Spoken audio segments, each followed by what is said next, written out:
તમે હવે ઉભા રહો, હું બાબા જોડે જતા આવું. હા જતા હોય. બાબા મારા ફૂલ પૈસા ભરેલો ઠેલો ખોવાઈ ગયો છે, જોઈ આલો ને. લે તારે જે ખોવાઈ ગયું હોય ને એનું નામ દઈને આ લેબુ કાપ, એ માણસ ફટ લઈને મળી જશે. પૈસા ભરેલા ઠેલો.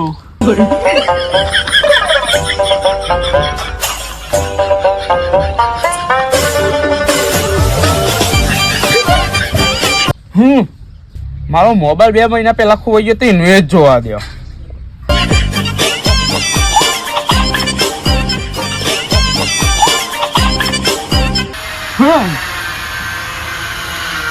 મારું બાઇક ચોરવાનું 2 મહિના પહેલા એ જોવા દે લે.